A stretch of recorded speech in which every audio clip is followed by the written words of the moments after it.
Okay, so we have a new episode of Legends and Leaders, and today it's great to have Dan here. Dan, you're an important part of the MetalCore team, which is a pretty unique company building top of the line games that you would expect outside of the traditional Web3 space, but with Web3 technology and bringing true asset ownership to games, which is an exciting mission. It's something that I think a lot of people have wanted to get done, but hasn't fully happened yet. We've seen the potential, and you guys are really trying to make it happen with a team that has an incredible background in the gaming space. So I'm excited to have you here and to get into your story. Yeah, thanks for having me. Awesome. So going to the beginning, like how did your interest in the world of gaming, in general, like how did your passion to want to build games, like how did that start? Yeah, I mean, I've been in the game development industry for going on 20 years now. Started off at Midway Games, working in their advanced technology group. So I helped ship Stranglehold on PlayStation 3 before Epic Yeah. had shipped a game on PS3 on Unreal Engine, right? So that was my kind of intro experience into the industry. So pretty pretty interesting stuff, right? So I got started there, and I've been in the Unreal Engine ecosystem ever since. Basically, started off in Unreal Engine 3, moved to UE4, and now UE5. Spent most of my kind of dev history there, right? So, um, you know, about 3 years ago, myself and my two partners, Matt and Vic, we formed this company, Studio 369, and we'd started working on kind of smaller mech games. Matt has a history working on Mech Warrior, and we kind of have worked on a couple other mech games in the past, like World of Mechs for Oculus Quest. It's like a VR mech Oh, game, and so we started thinking, what would a larger scale like mech MMO look like? And so we started to kind of conceive of MetalCore, and in the beginning we were conceiving of it mostly as a Web 2 game, but at the same time some like partners came, and the rise of Web 3 gaming was kind of, this was around 2021, so this was really the beginning of a lot of people starting to get interested in Web 3 gaming. Um, the meteoric rise of like Axie Infinity and stuff happened around the same time, right? So we were like, okay, what would that look like in the context of a Web3 game? So right as we were conceiving of what the overall gameplay would be, we started to think of it as like digital asset ownership, the actual vehicles and the characters and all the stuff that you could earn in the game could be NFTs that could be traded on third-party marketplaces, and we were like, yeah, this makes a lot of sense. So we started from that as a base, and this is where we are now. mhm. When you were thinking about how you're going to integrate this Web3 technology, like how are you even thinking like of doing that? Because it's something that there's not much of any precedent for. No big games have fully done it to the extent I think that you guys want to go. Yeah, I mean, when we first started, our focus was at the time and has always been, we need to start from the perspective of making a really good game. So we Mhm. knew, with our kind of history in game dev, we knew what that entailed in terms of, it being a Web3 game. We kind of knew it had to be a free to play experience. We started with our kind of conviction of, you shouldn't need to participate in the Web3 aspect of things in order to play the game. You should be able to engage with it as a traditional gamer with no wallet set up, with just like a normal account sign up that you would normally do for any Web2 game, and be able to convert into a Web3 user if and when you chose to, right? Um, so that was kind of our guiding principle throughout the thing. So with those two things as a basis of like creating a fun game and being able to play it as a standard Web2 gamer, it kind of evolved into what it is now. It's kind of the natural evolution of like, okay, well, we know that, you know, uh, like we need there to be Web 2 versions of these units that you can, progress and earn and craft and feel like, as a Web 2 only gamer, that you have this ability to earn and do cool things in the game without necessarily spending crypto or connecting a wallet. So starting from there, that naturally kind of necessitates this idea of like prestiging units and increasing the rarity, and then converting a Web 2 unit into Web 3 units, and it kind of naturally flows into the rest of the design that we had. So yeah, I mean, I think we started with like I said, we started with certain pillars and convictions of what we wanted, and the rest of it kind of fell into place. Mhm. And the team has a background from Lucasfilm and Activision and Disney and all these different, strong IP companies. How has that played into how you guys are thinking about creating IP here and making something that really stands out on its own? I mean, we worked with some pretty incredible concept artists, and we worked with Stephan Martiniere, who's like Mm. famous in the world of film. Has done most of the concepts for like a lot of the latest Star Wars movies, and a lot of other really impressive sci-fi films. And um, you know, like I think from the beginning we knew we wanted this to be like a real serious sci-fi world that we could dig our teeth into. We spent a significant amount of time just writing short stories in our world that we haven't even really published, just so that we could really all, like, the entire team could be on the same page, like fictionally and from a vision perspective. What is this universe? What is this world? And that kind of world building, world crafting, we take that seriously. We didn't want to just kind of be like, yeah, it's a sci-fi world with mechs on another planet, like throw people into it and have Uh, things come together slapdash and haphazardly, because like if you do that, you'll paint yourself into corners, and there will be incongruities and things that don't make sense in your world. So from the beginning we really wanted to make sure that everything fit together really well. And so that allows us to, in the future, as we decide to explore more narrative options in our games, like, experience, right? We have the ability to do that without things falling apart. And you've gravitated towards like theming it around an alien world, so it's a bit of its own theme here. Why that kind of concept? I think we're all really interested in these like grand space opera sci-fi things, and like the Yeah. idea of, we started with this basic idea of like, well, what my favorite thing in sci-fi is, when you have a world where it works more or less like our world, but you add this one little twist, this one little conceit, and then you do this kind of intellectual exercise of figuring out, like, well, what would that mean, right? And so, like, this kind of intellectual exercise of, these four colony ships left Earth, and there's 1,000-year journey to another planet, and we all have heard of this trope before, right? Of this, like, this long, like, 1,000-year light year space colony thing, right? But what would happen if all four of those ships lost their cryo and also lost communication with one another? So for 1,000 years, generations of people were like living, like being born and living and dying and creating their own societies and mythologies, and completely forgetting where they came from, and forgetting that there were other ships, and evolving in completely diverging directions.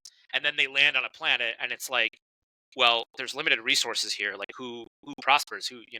And like that, I think, was kind of our basis. And from there, we were like, okay, this has just endless potential stories to be told, right? So I think that's where we all came at it from. And Dan, you've like weaved Web3 into this like story. Like the asset ownership is like a piece that like makes sense and adds to the story, right? Yeah, yeah, exactly. I mean, this idea that so when these colonists left their planet and they arrived at this new planet, there's this sense of like dark age, of like loss of technology, right? Like, they don't know how to recreate all of these things, and so they're kind of looking for these little bits of information that they can use to craft these war machines to prosper and to really fight for survival against the other factions. And so these little bits of pieces of technology are like naturally just like informational pieces of NFTs that you can kind of trade around, and it makes a lot of sense fictionally within our world, right? So the kind of market aspect of like, what do you do with this thing? Do you try to keep it for yourself, or do you try to sell it, to the highest bidder? And what does that mean in terms of you're balancing your own internal, personal interests with that of your faction, and what loyalties do you have, and all of that. The One of the things that really attracted us to Web3 was honestly also the extreme social nature of it. So, Huh. like, you know, like the idea of guilds in Web3, and the how, like, interesting it is to have that kind of social hierarchy and that social grouping in various different ways, right? There are some where they're very top down, they're very like one guild leader who's like inspirational and leading everybody else, and there's some that are super like distributed and like egalitarian. And being able to reflect that in our game, where we make the main kind of mode of sharing these NFTs and participating in the NFT economy through our barony system, and then allowing the guilds to kind of come in and inhabit that in whatever way they wish, I think was a huge motivation for us in terms of pushing into these aspects of Web3. Mhm. And you thought like creating an MMO type game was like the best place to begin because of just the scale it can have? Yeah, I mean, we don't need to when we make an MMO type game, we don't need to start with all the hardest stuff that makes MMOs really difficult, right? Like the things that Uh-huh. make MMOs really difficult are the total scale of the content, like how much content there is, and then the Yeah. other part is that's the kind of content problem, right? And then there's a technical problem, which is like you know um, getting thousands of players in one square kilometer of game world or whatever, right? And all on the same server. We don't actually need to solve either of those problems in order to make the game feel like an MMO. All of the other things that feel like an MMO, the social aspects, the guilds, the quests, the progression, the leveling systems, the different zones and realms that you can go to as you level up. None of that stuff requires either of those two things. Maybe eventually, we'd like to get there where we have, endless, like the amount of content that World of Warcraft does, right? And right now we have maybe like 2% of that, but that's okay because we're not trying to be like, World of Warcraft now, but we could be World of Warcraft, in 5 years, right? So we're laying this foundation where we think it's fun. We think we have all the building blocks. We're tackling challenges that we know we can take on with a small team, but leaving it open in the future for the grander vision if we can make it.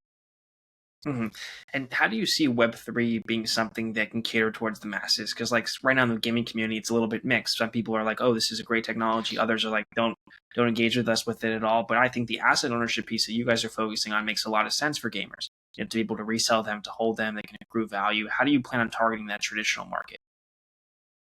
I mean, we've already done it relatively successfully. I mean, a good chunk, I'd hmm say probably 50% of our users were not really Web3 gamers when they first started playing, and a lot of them still aren't. A lot of them are still just like free to play Web2 players, right? They're still just playing the game mostly for the fun of it and not really engaging in the digital asset ownership, which is great. Um, you know, uh, I think the answer to your question is um, starting with a fun game, not not requiring users to participate in the Web3 unless they want to, right? So that, like I said, that was kind of one of our pillars from the start, and then and then just creating these small opportunities to convert them like that stem naturally from their experience playing the game, right? Like, oh, you're on the leaderboard, right? You're on the leaderboard for PvP. You're a really good PvP player, and let's say you're a Web2 only player, um, and at a certain point you realize, hey, the other guys that are on the leaderboard, they connected a wallet and they owned an NFT or something like that, and therefore they got like these like rewards where we do our seasonal airdrops, right? We do seasonal token airdrops, and I just didn't have a wallet connected, so I didn't get my reward for this month. I hmm should do that, right? Um, so to begin with, to onboard Web2 players, the game has to just be fun in and of itself. But then to Yeah. convert them to Web3 players, you need to create these opportunities to be like, I'm playing the game for fun, and I'm basically leaving, whether it's in-game resources or tokens or NFTs or rewards or whatever on the table, just because I didn't connect a wallet, and maybe I should go and do that. Mhm. Yeah, I definitely agree, Dan, with your approach. I think you have to make the game fun. I mean, that's number one. Otherwise, no one's going to play, regardless of Web3 or not. But it needs to be as engaging and as simple as with processes like traditional games, but then stand out in Yeah. its own way, which I think that's what you're doing by bringing in like somebody that has that art experience with Star Wars, that credibility to bring that kind of caliber design to this game. Yeah, yeah. Yeah. So where do you see the long-term potential of Web3 going in general? Like, how do you guys want to take advantage of this technology down the line? Where do you think NFTs are going? We had this big boom. Now we're in an interesting position now. Yeah, I think the the reality is that there's still a lot of barriers, especially for I would say there's barriers for the consumer, but there's also barriers for the dev teams. And the reality situation we're in right now is there's we're in this kind of this very it feels very new, this market, this Web3 gaming market, and traditionally um, like smaller companies, smaller, more nimble companies that are able to take risks are more successful in these types of emerging markets. Um, at the same time, the main route to success as we're seeing it right now does lie with the traditional route to free-to-play Web 2 gaming success, like very close to that route, which requires Uh-huh. a huge amount of resources and time and money and like people who know what they're doing, right? So I think it's gonna be hard to see a small team with very little funding do really well specifically in the hardcore Web3 gaming space until they're able to just put enough time into it to figure it out, right? Like this is where the road that we're on right now, where we really want to spend a lot of time figuring out exactly what the right path to victory for us is, and it's not going to happen overnight, right? It's not. There's not going to be an overnight. There are some like flash in the pan, I think, that you see where the token price goes up really high, and then like um, some it gets really hyped and they get 100,000 DAU or something like that.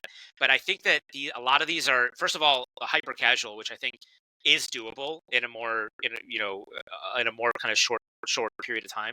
But the hardcore ones that you see this happening to, it feels like it's a bit more flash in the pan, and that they're in some cases victims of their own success. Like their expectations are way out of whack with what they can put together.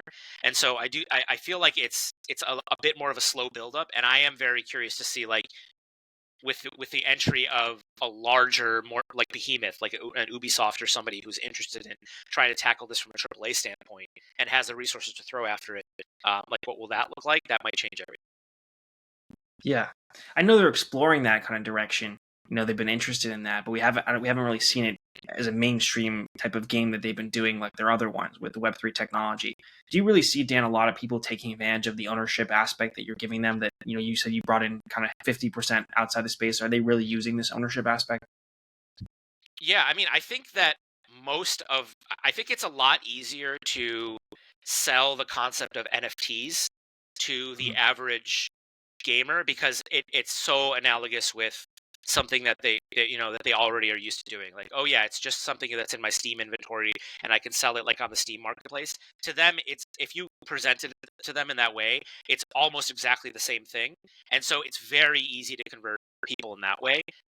Um, Cryptocurrencies and games that are doing TGEs and token launches like we have, it's much harder to um, convert Web 2 users to that concept, just because there's a lot more barriers there. It's so much more complicated, and from a dev team perspective, from our end, it's way more complicated to like manage a token than it is to just manage NFTs. And we can do an NFT launch, using any number of really simple platforms and use that as a digital asset that players can trade today and do it.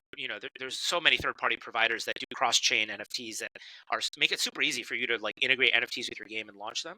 Um, and I think a lot of people will make the mistake of thinking that NFTs and cryptocurrency launch are roughly equivalent in terms of difficulty, and they might even Uh-huh. think that NFTs are harder because there is a slightly more of a technical hurdle of integrating NFTs in your game and being able to kind of query what they are and integrate them with the engine. Whereas it's easy to fall into the trap to think like cryptocurrency is easy because it's just a monetary, it's just a single value. I can import it and figure out what balance the player has.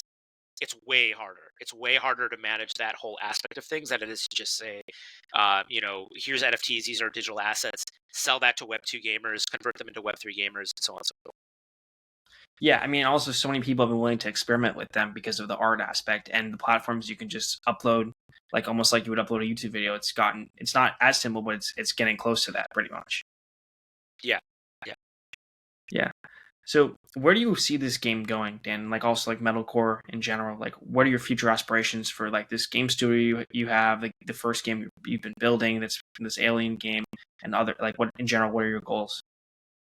Yeah. I mean, so our studio, we're definitely interested in working on other games. Like we've got some other things cooking, but metalcore is kind of our baby, right? So it's our first huge project that we worked on. We worked on a number of other small games before metalcore, but this is the first one that we really are like. This is our the entire thing. The concept of it from the beginning to the end is on us, right? So that being said, like we're at a stage now where we feel like the the game is more or less feature complete, or at least approaching that, and where we really want to start doing is blowing up content and really balancing the player experience. So that means kind of new players coming in, what are the missions and a narrative that they kind of get and how do we explain these? Our game's complicated. There's so many different systems in it. Like, how do we explain these systems to players? How do we make the initial ramp up feel really good? How do we, and then how do we continue to provide that long term content that's engaging, um, and make continue to flesh out the world and make it feel more and more immersive and alive in a player's mind, right? I think that's where we're at now, is the period where we're really shifting more into long term content development, content support, and kind of more in this kind of like live ops phase, where it's like, what new content do we want to deliver every quarter? What is our new seasonal theming? Like, we launched our season 1 a couple weeks ago. We're theming it around one of our factions, the Metal Punks. Huh. Excuse me. And so, we're going to be launching season 2 in October, and then season 3 probably November, early December. Announcing that those themes and kind of carrying through those events into the game, so that like the Metal Punks Rhapsody is not just a seasonal theme, but is like reflected in what you see in game. Like, the Metal Punks are, this like anarchic, crazy like punk faction that, they're basically like Mad Max style, running around in spike gear and like playing crazy metal music, right? And like seeing that happen in game, seeing the Gear Breakers, which are more of like a Bushido honor based like strength society, and seeing the Holy Corporation, which are like these these devout, like they worship capitalism, basically, right? And so this kind of this kind of idea of this aristocracy of priesthoods of capitalists, right? So seeing these reflected in the storyline that's actually happening in the game, I think is what we want to pour more of our effort into, and create new content around that. And Dan, just the last question I have: if you had to like pick a couple games that are out there currently, you would say are similar to what you're doing, so people can kind of get a reference, what would those be? Let's see. I honestly, there's not a lot that are doing what we're doing, because of the kind of MMO PvPvE aspects of things.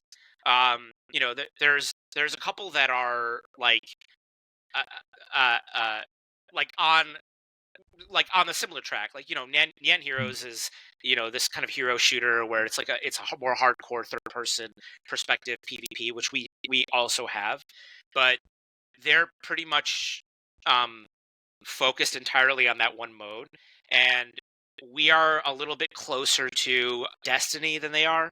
So like they're kind of trying to be more like Overwatch, and we're trying to be a little bit more like Destiny. And I'm not really aware of there's a lot of games out there that are trying to do that like PvP oriented session based shooter, whether that's like an extraction shooter, or whether that's like Overwatch style, like PvP team versus team type of thing. There's actually quite a few like hardcore Web3 games that are trying to do that. I'm not really aware of another one that's trying to do like Destiny like we are, basically. So I do think we're kind of unique in that regard. Yeah, definitely. Well, Dan, I appreciate you taking the time and doing this. I think what you're doing is really interesting, and it's a kind of a unique experiment that you're willing to go this far and implement the Web3 technology in a way that really hasn't been able to been done and appeal to the masses like what it should be. We see the potential of what asset ownership can do in game, but there hasn't been a game to take advantage of that, and you guys are right at that intersection. So I look forward to seeing what's next and wish you much success. Yeah, thanks a lot. Thanks for having me on too.